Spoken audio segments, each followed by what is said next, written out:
Hey, good morning, everybody. Welcome to church. And you guys who just got back from camp, welcome home. Wow. Yeah, give yourselves a hand. That's very cool. I tried to follow as best I could on social media, and I know that's imperfect. You can't get the same sense, but it was really fun to be able to see camp through the eyes of some of you. And just a word to the wise, okay? Last year, after camp, we dedicated a Sunday morning to hear the story of what God had done at camp. And I really believe of all the things that happened last year, that was the highlight. People keep talking about that. And so if you're going to miss a Sunday, don't miss next Sunday, because that's when we're going to really have the opportunity to let these students just blow it out and share what God was doing. Very excited about that. And man, I'm glad you guys are back. So as Jim already said, we're finishing up this morning this little series that we've been going through that we've called Too Deep for Words. And in essence, what we've been doing, we've been talking about the power of story. And we saw how Jesus was attacked by his critics that were just terribly upset that he would hang out with tax collectors and sinners, people that they considered to be an abomination. And he answered them by saying, let me tell you a story. Let me tell you a parable. And actually, the parable, singular, that Jesus told was a collection of 3 stories. And we've been looking at them, analyzing them. But before we even get into that today, I want to tell you a story. And this is not an easy story for me to tell because it's a story about me. And it's not a pleasant story to tell. Let me ask you something. Have you ever done something shameful in the name of God? Now, notice I didn't say, have you ever done anything shameful? Because all of us would go, yeah, we've all done something shameful at some point in life. But what I asked you was, have you ever done anything shameful in the name of God, thinking that you were holding true to the faith when actually you were bringing shame to God? I have. I want to tell you a story about me. I came to faith when I was in college. You know that if you've been around here for a while. And started attending a little church not far from the campus. Great little church. It wasn't that little, but it was not a larger church like this one, mid-sized church. And the people there received me with such love and compassion, and for whatever reason, they liked me. I don't know why, but after I'd been there for a year, I became the assistant youth pastor. Can you imagine that? I mean, I didn't know anything. They made me the assistant youth pastor, and they put me over middle school. I was Nick Hart while the world was waiting for Nick, okay? I was not as big and good-looking as Nick, but I mean, that was me. That was my world, and they somehow trusted me with that. I was single, and there was a guy in the church who was one of the board members. He was one of the deacons. He was kind of one of those guys. He wasn't an emotional, warm, fuzzy type guy. He was a hard-nosed businessman. He was a very successful car salesman, car dealership. And in fact, he was the guy, he loved me. Let me just cut right to the chase. This guy loved me. His daughter was in my middle school group.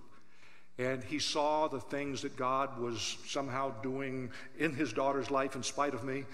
And for whatever reason, he kind of gave me credit for it. He just took a liking to me. He helped me get into my first real car. It was a muscle car. I mean, I've never had a car like that before or since. He made it happen because he loved me. Okay, here's the problem. At the time, I was living in the basement of another deacon in our church, and he was a good guy too. But I remember one time we were sitting around, and this was a lot of years ago, okay? And if you've only known Graceway, this is going to seem absolutely incredible to you. But there are people who think that if you go to church, you ought to be spotless and perfect and no issues and no problems, instead of trying to create the type of environment that we work really hard to create here, where we want you and we don't care who you are and what you look like and what you've done, what you haven't done, or who you are, how messy your life is. We're all messy. Let's work together and let's grow. Let's become more like Jesus Christ. But here's the deal. One night, this other deacon in whose basement I lived said, and I'll call him Joe. That wasn't his real name, but we'll call him Joe. He said, you know Joe. I said, oh, yeah, Joe really likes me. His daughter's in our middle school group. And, I just don't understand why our pastor allows him to be one of the deacons and to be on the board. I said, what do you mean? What do you mean?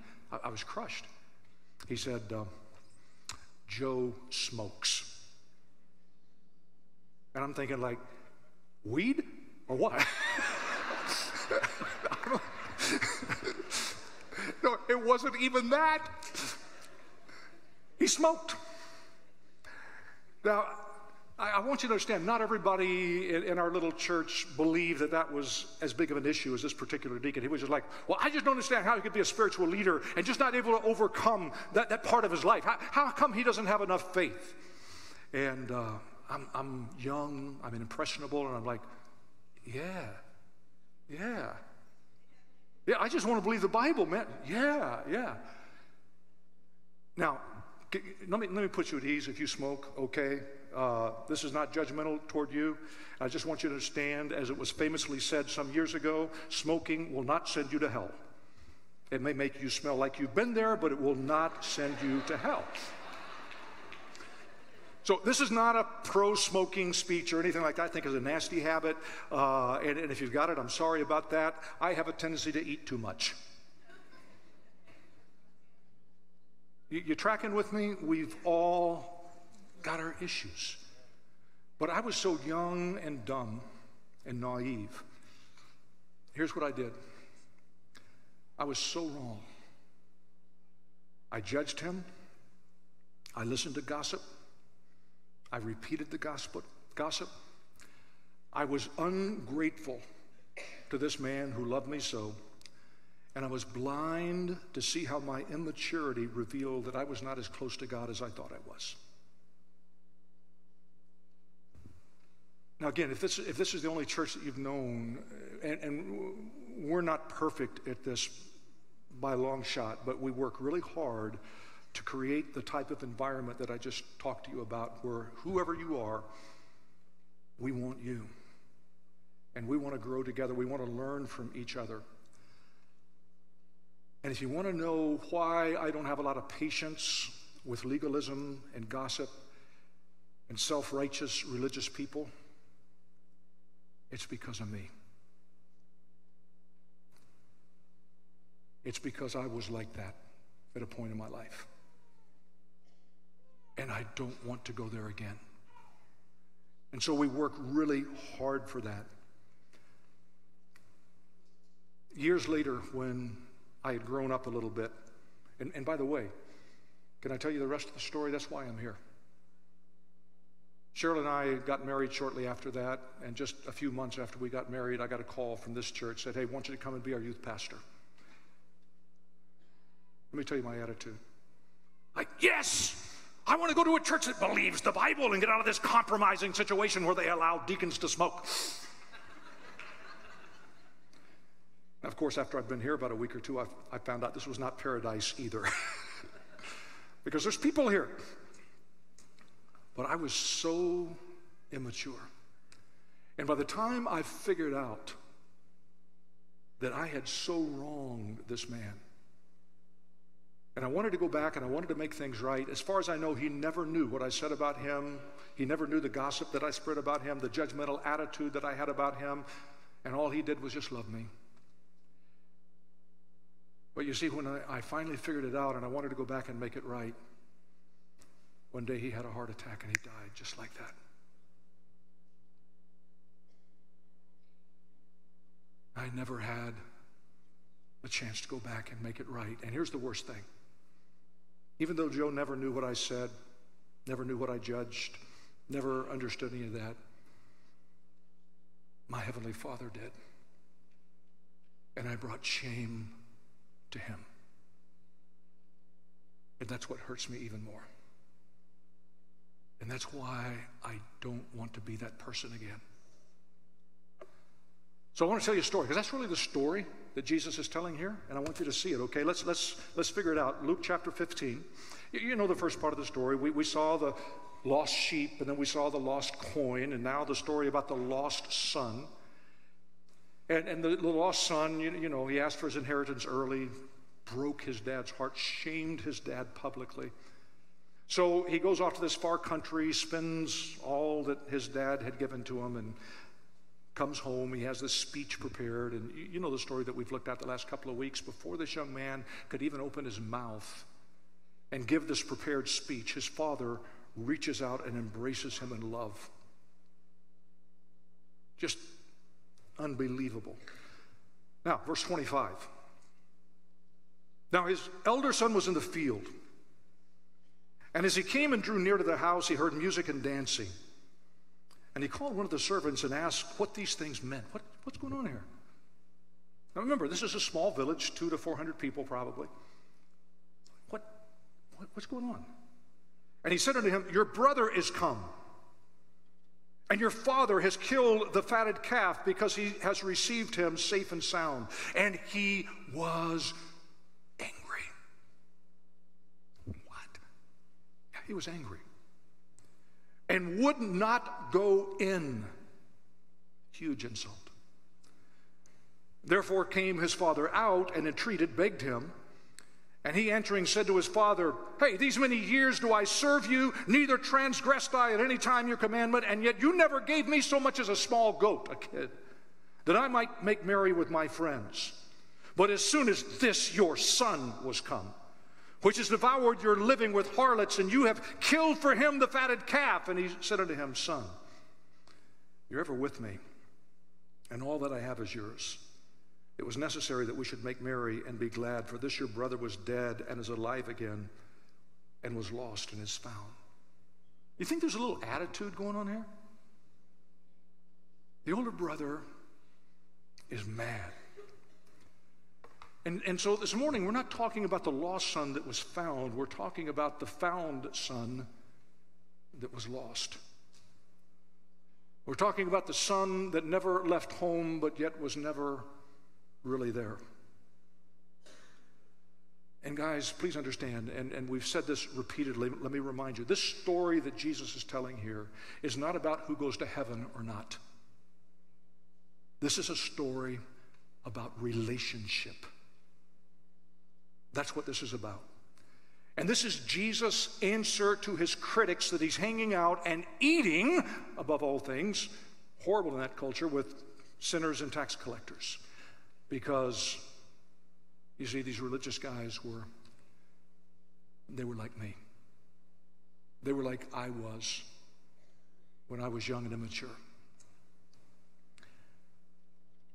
What's happening here? You guys remember when Jesus and Peter walked on water? You remember that story? And you know what happened after that? When they came to shore, the Pharisees and the scribes were waiting for them. And you know what's the first thing that they said? They said, your disciples don't wash their hands properly before they eat. Really? Jesus and Peter just walked on the water, and you're upset because my disciples don't wash their hands properly? Now, some of you giggle. I don't. Because if I would have been there in the state that I was in many years ago, and somebody said, hey, Jesus and Peter, they were out walking on the water. And I would have said, yeah, but did one of them sneak off for a smoke? I mean, how stupid is that? But that's the attitude that I had. I could not see what God was doing because I was absorbed with me. So the oldest son in the story is the guy who plays by all the outward rules, but yet his heart was even further than that of his younger brother. You know what Jesus said to the scribes and the Pharisees, by the way, after they complained about not washing their hands properly? He said in Matthew 5:7-8, you hypocrites, well did Isaiah prophesy of you, saying, this people draws near to me with their mouth and honors me with their lips, but their heart is far from me. There's a lot of people who go to church regularly and abide by all the outward rules, but their heart is far from them. Guys, you know what student camp is all about? And especially for those of you who grew up in church, because it's so easy to get inoculated to what God is doing and wants to do in our lives. And really, the idea of getting away for a moment with God and with each other to learn that God is real and to avoid developing some of these attitudes before they develop like they did in me. It's to experience that with God. Brian made the comment last week, and thanks, Brian, for filling in for me so ably last week. But you remember he said if this were a Disney movie, at this point, the credits would be rolling. Like, oh, the lost son's home, everybody's happy, yay, credits roll. But no, this is not. I want you to understand something. This story of the older brother is why Jesus is telling the story. This is not really about the prodigal son. I mean, we've said that so often. The Bible doesn't say this. They had a son who was a prodigal, went off to a far country. This is not the prodigal son story, although it may say that in the little headlines that Bible publishers put in above the verses sometimes. This is the story about the older son who didn't get it. And that's why Jesus is telling the story. You see, what he's been doing all along is setting them up for this moment. And he's just about ready to pull the rug out from underneath them, and the trap door in the floor is going to open. This is what the story is all about. So, what's in the heart? Look at verse 25. Because what's in the heart, and it becomes very clear that this young man has had something burning in his heart for a long time. His heart has been far from his father for a long time.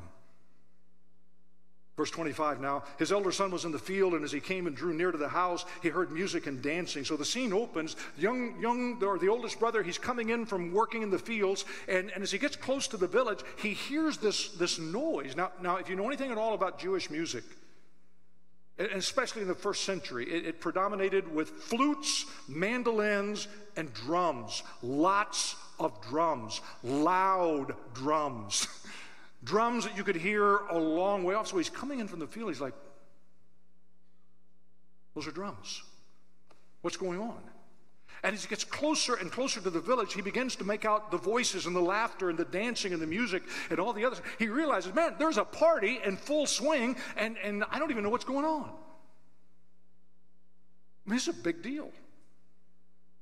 And so he gets closer. Now, I don't know how you were raised. We got a lot of different cultures and backgrounds here, and even if you came from the same culture as somebody else, does your family have certain rules? Okay, now, if your parents have adults over, are there certain things in the house that are just like, do your parents ever want to introduce you to the guest when they come? You know, come and meet little Johnny and Susie, and now go down to the basement and keep out of the way. You know what I'm saying? Every family has their little things that they do. Now, if you were alive at this time, as we kind of drill down a little bit here, the protocol was, this is a small village. Everybody knows everybody. And so when they show up at this man's house and they realize, okay, the oldest son is not there. In this culture, the oldest son it's the big deal. Well, where's your son? Oh, he's still in the field. He'll be home shortly. Oh, great. So everybody's kind of waiting for the oldest son to appear. And so it would be expected that when he would appear, he would go inside, he would greet everyone, and he would shake hands with everybody. He would give the men all Middle Eastern kisses and stuff like that. And then after he had done, he got to greet everybody. Okay, it's very much like Latino culture. Okay, if you're familiar with Latino culture, nosotros tenemos que saludar a todo el mundo, a cada persona. We have to greet everybody. And then if you leave, you have to say goodbye and hug and kiss everybody at least 10 times. And so this culture is very much like that. And so he would be expected to come in and do that, and then he would excuse himself and go change clothes and come back and join the party. He won't come in. He won't even come in the house. Wow. Want to talk attitude? He can't control what was already in his heart. And here's how this all breaks down. Verse 26, he called one of the servants and asked what these things meant. And he said unto him, your brothers come, Your father's killed the fatted calf because he's received him safe and sound. Small village, everybody knows everybody, and within 30 minutes, everybody in the village had reduced what had happened to 3 bullet points. Your brother's home. Your father called the feast. Oh, and by the way, your father has received him safe and sound. Now, we could just kind of read over that, but let's drill down a little bit. You got any Jewish friends? Or have you ever been around Jewish people, or maybe you've read about Jewish people? They greet each other for centuries, most of the time, by saying shalom, peace, shalom. And by the way, that's a great translation. Here's the problem. We don't have a word in the English language that really communicates shalom. Now, it's correct to say, yeah, it means peace. Yeah, got that. But it means more than that. This is the point. It means what we might say today, holistic peace. And by that I mean, well, peace, what do you mean? Physical peace? Yeah. Emotional peace? Yeah. Mental peace? Yeah. Social peace? Yeah. Relational peace? Yeah. Now just keep going down the list. Whatever you say, the answer is going to be yes, yes, yes, yes. Shalom means all of that. We don't have a way to say that in English unless we add words. And so we used, in some Bible versions, we used safe and sound. And that's good. But here's what the older brother heard. Your brother's come home. Your dad called the feast. Your brother and father are at shalom. It's not just that he came home physically and he's okay. Yeah, he was, he lost a few pounds and, had some bruises and he was a mess and his clothes were all bad and all. But no. If that were it, there would be no feast. The father would have perhaps received him back, but then behind closed door, they would have the talk. You know what the talk is, right? They would have the talk. All right, son, you're home, but if you're going to stay in this house, here's what I expect out of you, and here's how you're going to have to win my confidence again. But he hears that the brother, the younger brother, the rebellious brother, the prodigal brother is home, and he and his dad are at shalom with each other. And he is ticked. I can't believe that. What a huge deal. Do you see where this is going? You see where this is going? Why were the Pharisees and the scribes mad at Jesus? Because he was hanging out with sinners that they considered to be an abomination. They were mad because Jesus was out doing what he said he was going to do, seek and save the lost. And so they're ticked. And so now Jesus is painting them into a corner where they're saying, well, how could he do that? Blah, blah, blah, blah, blah. And suddenly, pretty soon, they're going to realize, you're saying that's us. Yeah. That's exactly right. They're mad because Jesus is eating with abominable sinners. And instead of rejoicing with Jesus about lives that are being changed and those that were lost being found, they're mad. They don't want to rejoice. They would rather gripe and gossip and judge and be mad, all in the name, like me, don't forget that, of wanting to preserve the true faith and really believe the Bible. Yeah. Every religious communities have insiders and outsiders, right? The insiders are the ones that keep the rules and the outsiders break them. And once you've been around a place for a while, and it happens here, you become so obsessed with being an insider. Right, here's the rules you got to keep if you want to get by at Raceway. And then, if we're not careful, that fosters in us this ultra-orthodoxy and generates in us this attitude of superiority, of being better than someone else. And the older brother represents that. And I'm just saying, we don't want to be like that. The father's grace to his younger son results in the transformation and reversal of his life course. The very same grace to his older son results in a public and humiliating attack on the father, of which yours truly has been guilty. And the sad thing is, The sad thing is the older son causes more shame for his father than the younger son who rebelled and went off to the far country. Now here's the big explosion in verse 28. He was angry and would not go in. Therefore came his father out and entreated, begged him, son. Guys, here's the deal. This is a greater insult because this occurs in public. His older son said, Dad, give me my inheritance. I'm out of here. That was horrible. That was humiliating. That brought shame upon the whole family. But now the younger son has come back. The father is rejoicing. The banquet has been called in the father's honor for his grace and love.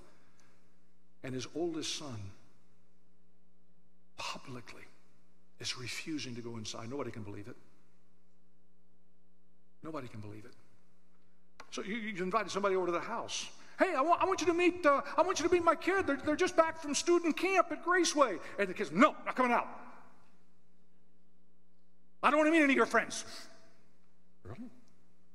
No. And the house is small enough that the friends in the living room are hearing every word. What can you expect? The look first. And then you can expect the consequences later. And that's exactly what people in this culture would have expected. Somebody does this in that culture. You know what typically would be done? This is what everybody expects. This is what the Pharisees and scribes are expecting. They expect Jesus to say, so the father said to his servants, drag my son into a side room and lock him there until everybody goes, and then we will take him out and beat him. Now, serious stuff. He has brought shame to the family. So what did the father do? He very painfully left the banquet. Now keep in mind, everybody can hear everything.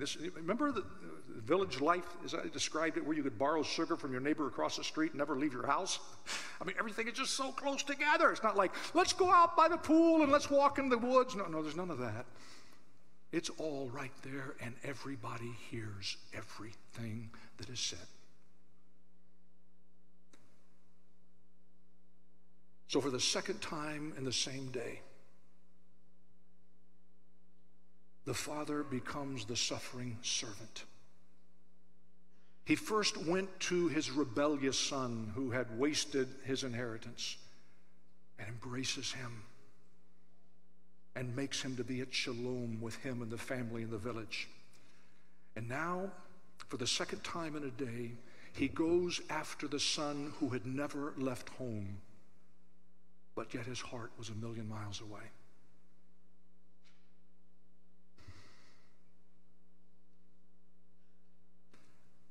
This explains a verse that a lot of people don't understand in Hebrews chapter 6 and verse 6. The book of Hebrews is not about how people get saved or not saved. It's a book about understanding the Old Testament and how it was completed in the New. Hebrews 6:6 says this, seeing they crucify to themselves the Son of God afresh and put him to an open shame. That's what's happening here. For the second time in the same day, this father has to endure the suffering and the pain and the shame, this time from the brother who knew better, the brother who was the rule keeper. That's what Hebrews 6:6 is about. We put Jesus to shame again when as people who should know better, we don't live better. There's no threat, there's no banishment, there's no beating, there's only a father's heart full of love and tenderness. And there's a layered lesson here, and don't miss this, whatever you do. You see what Jesus is saying here? He's saying to the scribes and Pharisees, and they're beginning to figure it out by this point. They're like, oh no, this is us. But here's the point. Jesus is saying to them, yeah, but I'm coming after you just as much as I come after those sinners and tax collectors, because I need you and love you just as much as I do them. And what I had to hear as a young man is that God loved me, even as a young pastor, every bit as much as he loved somebody who spit upon his name. I had been so ungrateful, so judgmental, so hypocritical, and yet God still loved me enough to come after me, who was keeping all the rules. He loves them equally. You remember when we studied the lost sheep and we talked about the 99 that need no repentance, and sometimes because we preach that only evangelistically, we don't look at the context, we don't realize what Jesus is saying. They were the scribes and the Pharisees, the ones who thought they didn't need anything because they were all good. Well, I'm all good.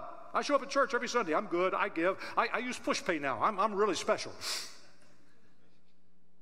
And Jesus was saying, maybe you're not as good as you think you were. So he absorbs the full force of his son's sinful, self-centered fury in verse 29. And he answering said to his father, Lo, these many years do I serve you, neither transgressed I at any time your commandment, and yet you never gave me even so much as a baby goat that I might make merry with my friends. Now, first of all, in this culture, anyone would notice he didn't use a formal title. That's just absolutely insulting, especially with people around, not to speak of your father with a respectful title. He goes off about, I've slaved away all these years for you.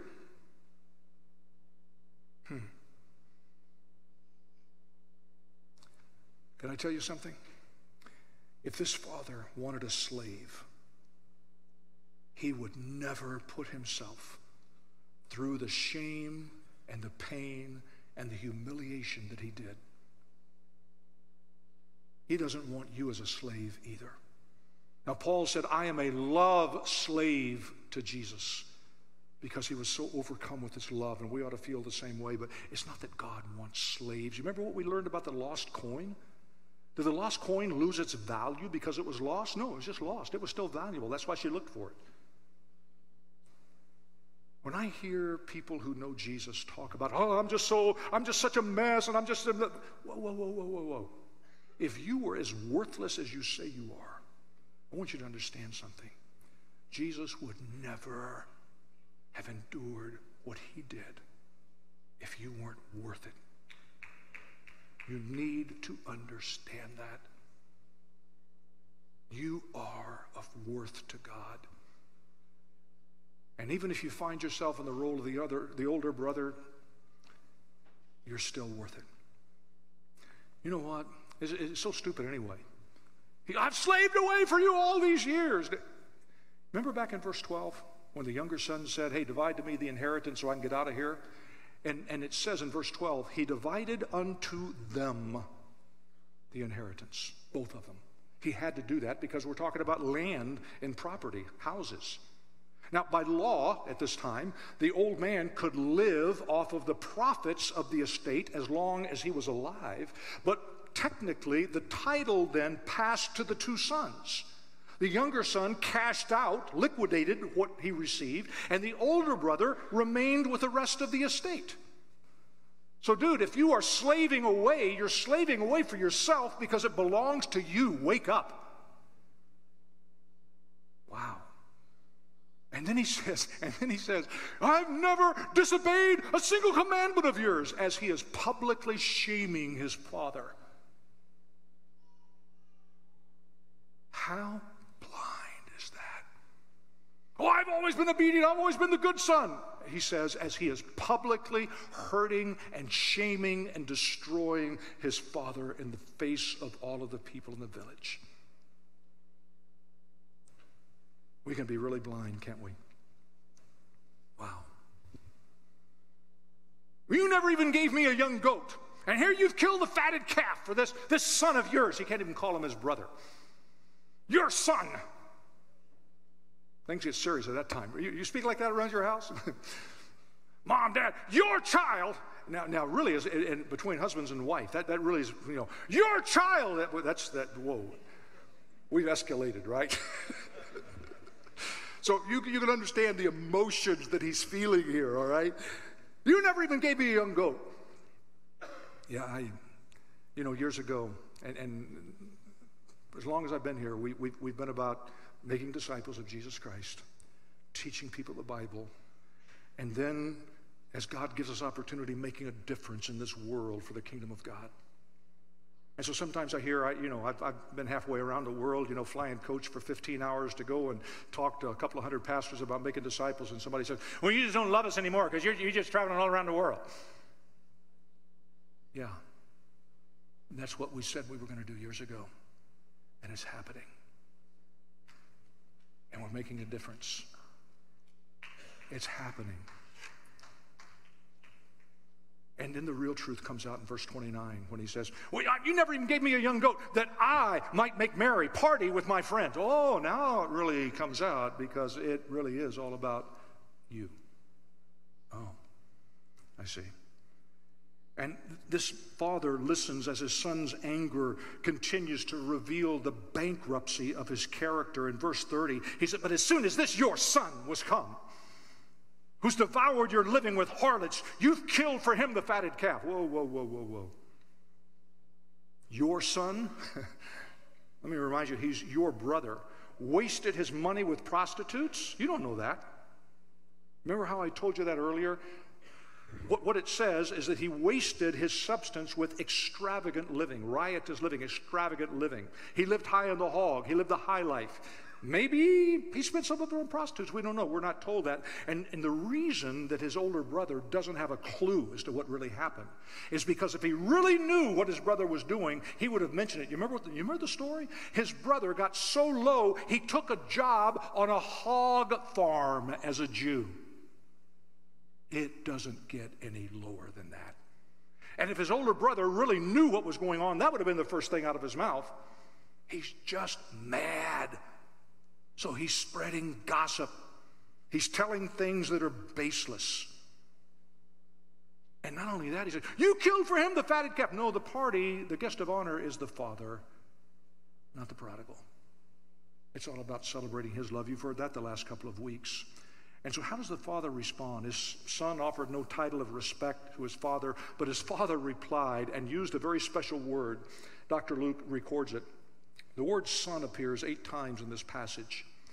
But for the first and only time in this passage, the father speaks to his son, and he calls him teknon in Greek. We don't have an equivalent to that in the English language. In Spanish, we would say, rather than hijo, we would say hijito.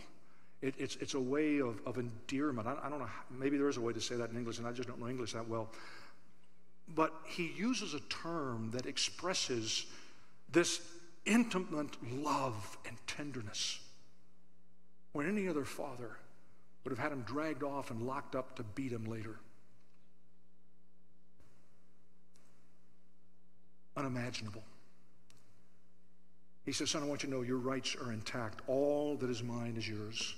That's already happened. Back in verse 12. All that is mine is yours. You're the owner now. You should really now relax and go in and be reconciled to your brother. Yeah, he is my son, but he's your brother. Reminding him, hey, all this slaving away you've been doing is really for yourself. We should make merry. We should have an outward celebration. We should be glad, inward attitude of joy. Your brother was dead, not physically, not literally, but relationally to the family and to the village. But he's now alive again. He's won. He's at shalom with the family and the village. He was lost, but now he is found. Rejoice. There are testimonies like this young man who got baptized this morning. Oh, my word. We saw others in the early service. I'm just going, oh my word. Back in Guest Central every week, people are coming up to me and just telling me the most incredible stuff that's going on.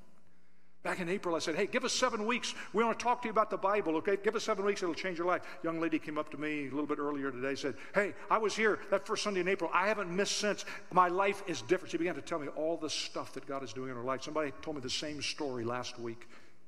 Same story. So how come I don't hear about that? Where have you been? Where's your focus?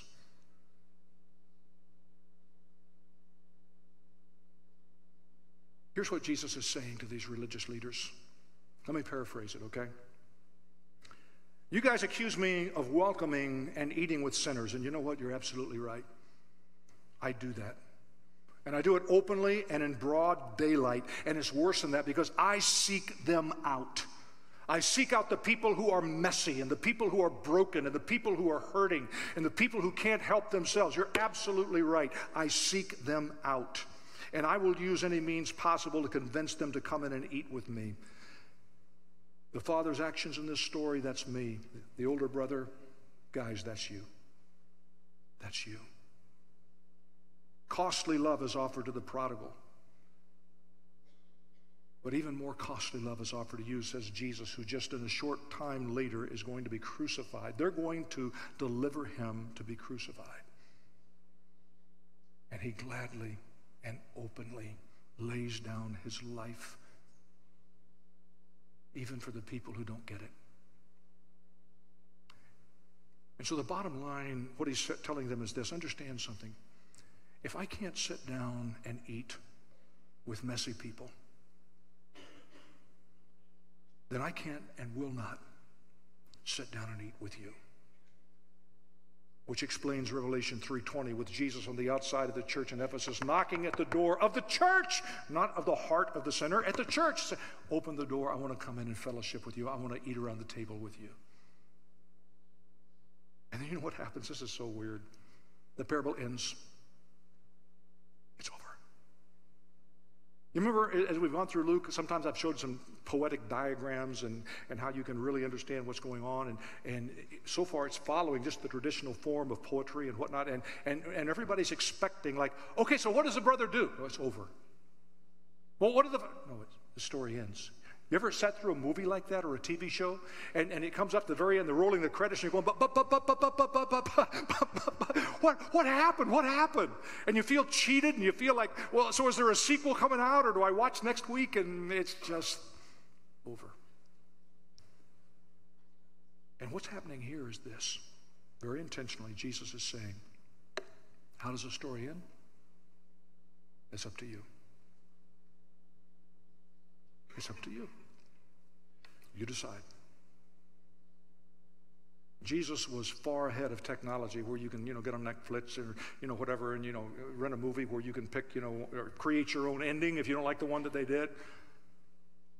And Jesus is doing that 2,000 years ago. It's up to you. There's 3 roles in this story. And those 3 roles exist in any church at any time in history, in any place in the world. Yeah, even here. You've got the prodigal, you've got the father, and you've got the older brother. They were here in this church 40 years ago. They were here in this church 4 weeks ago. They'll be here in this church 40 years from now. They're in any church that there are people. And the whole point of the story is for you to say, which one am I? Maybe you're the prodigal. I've met some of you. I've had some amazing conversations. I've talked with parents who have had prodigals return. I've talked with prodigals who have come home and just see what God has done. Like, wow, are you the prodigal? If you are, welcome home. Welcome home. Let's celebrate together. We've all been there. We're all messy. Let's celebrate. Let's learn from each other. Let's learn what it is to follow Jesus and make a difference in this world. Maybe you're the loving father in the story. We might say today, are you becoming more Christ-like? Because the father in this story is really a picture of Jesus' love, what he's going to do on the cross. This is the attitude that we ought to have. I love you. I love you still. You can't get me not to love you. I've got my issues. You've got yours. I love you. Maybe you're the older brother. I hope not, but we got him. I want to close by telling you a story happened a couple of weeks ago. Maybe it's longer than that now. I'm not being totally correct. Probably a month or so ago. It was a Sunday morning, and there were a handful of men standing in a certain place in the lobby. And they were having a gripe session. I'm not judging. It happens. Okay, I've participated in gripe sessions myself. Okay, I've been as honest as I can. They were having a gripe session. And the reason everybody knew about it is because a couple of guys were older. They couldn't hear well. So they talked like this. I just don't understand why they do the things that... So everybody knew what they were doing. They're having a gripe session. Now, I don't know who they were. I don't want to know, because they're always there. Not the same guys, okay? I hope not. But the story that I want to tell you is this. As they're standing there having this very loud gripe session, a young woman walks by them with tears streaming down her cheeks visibly. Just absolutely broken. They never knew that she was there. 2 staffers saw her, praise God, and ran to her and were able to minister to her and make a difference in her life. And a bunch of guys standing around never even knew that she was there. I'm just saying, don't be like me when I was younger. And by the way, did you catch that? You don't have to be old to be the older brother.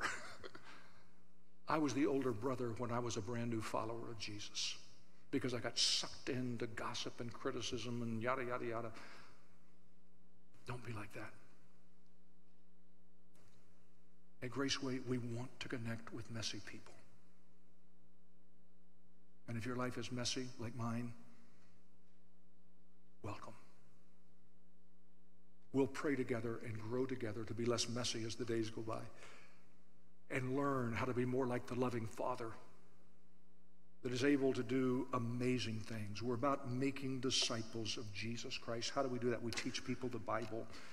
We try to be honest. We try to be open so that as God grows us up in his love, we might take that love as far as he will allow us, wherever it reaches in the world, beginning right here. Whether it's helping local schools or earthquake relief in Nepal, whatever. It's what we do. And here's the point I don't want you to miss. Maybe you're saying, man, I've been the older brother. Hey, don't feel bad, me too. But understand this.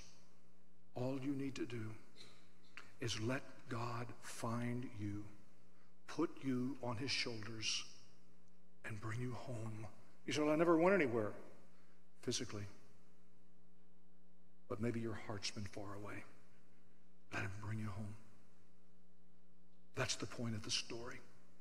And that's why Jesus told it to a group of religious leaders who forgot what God's mission was all about, who came to think that it was about them and what they could get and about their power and their influence. And Jesus said, no, no, no.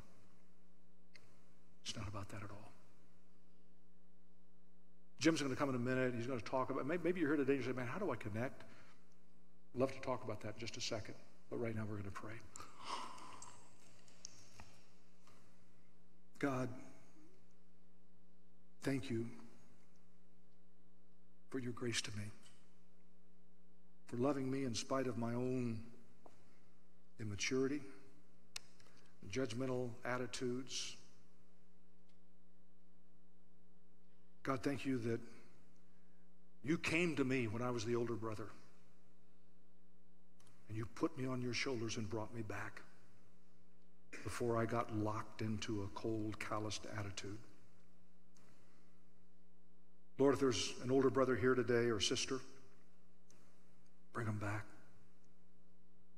You love them and we need them. If there's a prodigal here who needs to be brought back, would you do that today?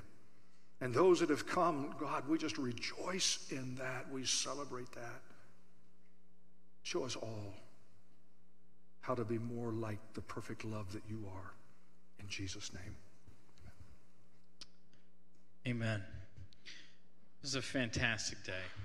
I just want to thank you guys for being here. Again, if you are a guest, or maybe you've decided that you're making a decision for Christ, maybe today is the day that you want to give up control to him. Maybe today's the day that today you want to set up that baptism. You want to move forward in your spiritual walk. I encourage you guys to go by Guest Central.